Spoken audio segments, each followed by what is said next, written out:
A guerra da Ucrânia serviu mais para enfraquecer a Rússia ou para expor a fraqueza da Europa? Essa é uma pergunta muito interessante porque, na minha opinião, é as duas, né? Com o intuito de enfraquecer a Rússia, né? E não necessariamente, né, que iria dar certo, né? Os Estados Unidos, quando ele patrocina a guerra, quando ele patrocina o Euromaidan, por exemplo, todo aquele protesto, toda aquela revolução para uma troca de presidentes, né? Ou troca de presidentes ali na Ucrânia, patrocinada pelos americanos, não só pelos americanos, mas também pelos europeus, mas por parte dos americanos era sim para enfraquecer a Rússia, né, para que essa guerra acontecesse, para que ocorresse uma fraqueza russa ali sim. Porém, é muito mais difícil você derrubar um gigante, né, porque para você derrubar a Rússia, você necessita dar vários tiros para que ela caia, né, e os tiros foram dados, mas ela não caiu. Só que por outro lado, para você enfraquecer a Europa, às vezes um tiro de raspão,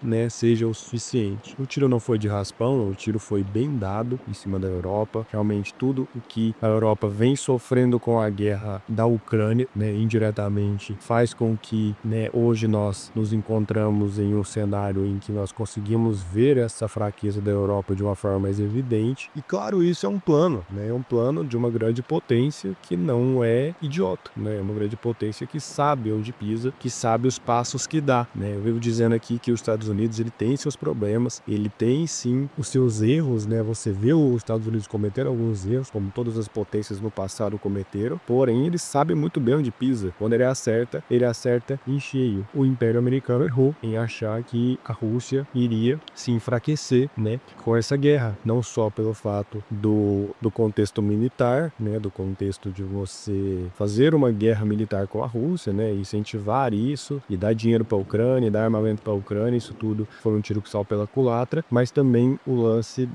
da guerra econômica, né, você também congelar os ativos russos, você tirar a Rússia do SWIFT, né, você isolar a Rússia não fez com que ela se enfraquecesse, muito pelo contrário, ela se fortalece, a nação russa se fortaleceu, né, porque você agora tem um inimigo, né, tudo que um país quer, tudo que uma potência, né, tudo que uma potência quer é um inimigo em comum, certo? Isso faz bem para o Estado em si, né? O Estado ele precisa disso, porque assim você tem a cooperação das pessoas, você tem uma flexibilidade econômica muito maior para colocar as suas demandas militares em prática, né? É o que está acontecendo na Rússia, muito por causa dessa guerra e desse inimigo engomão, que não é uma fantasia, né? Tudo bem, mas poderia ser uma fantasia também, né? Se sua população comprar é o que importa, e o que nós estamos vendo na Rússia é uma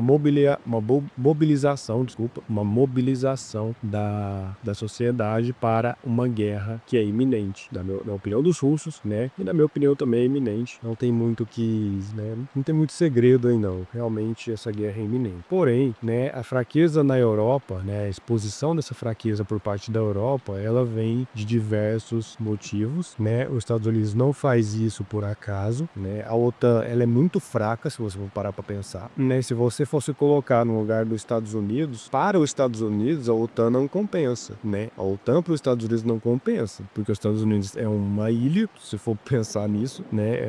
É um país que poucas pessoas, né, pisaram ali, né? O Japão atacou na Segunda Guerra, né? E vai ficar por isso mesmo, realmente é muito difícil chegar ali, você tem um oceano para você, né? Hoje com tecnologia, com drone, com os próprios submarinos, você consegue atacar, então o mundo ele se encontra numa dinâmica totalmente diferente das guerras anteriores, tudo bem, mas para os Estados Unidos não compensa a OTAN, né? Porque quem que você tem na OTAN de relevante hoje em dia? Nada, entendeu? Você tem os Estados Unidos, você tem a Turquia, que é um grande exército, e você tem, sei lá, a Polônia, que tá fazendo, né, tá gastando ali infinitamente o seu PIB em defesa por medo, né? Medo do que aconteceu com ela no passado. Além da França, que tem suas armas nucleares e tudo mais, mas de resto, meu amigo, é simplesmente Estados Unidos sozinho, né? É o Império Americano que vai ditar uma logística numa guerra contra a OTAN.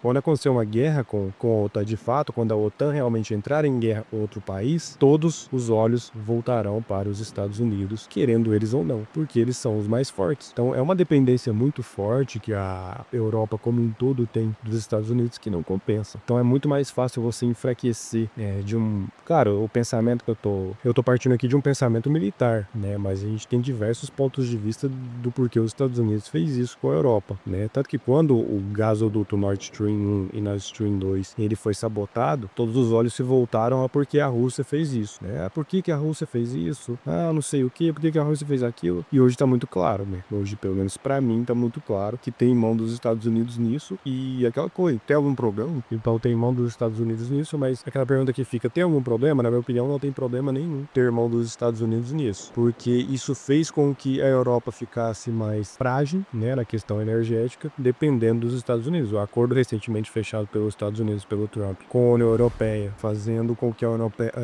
Europeia investisse bilhões, né, no mercado americano e ainda conseguisse, na visão dos europeus, eles conseguiram uma diminuição na taxação, sendo que a taxação era totalmente, sabe, uma fantasia, tipo assim, do nada o Trump fala, eu vou taxar você em 30%, aí os caras vai lá e acham que 15% é grande coisa, mas essa é o desespero da Europa. Por quê? Porque é um país fraco, um país que não tem nenhum tipo de defesa, né, não tem nenhum tipo de defesa. Então,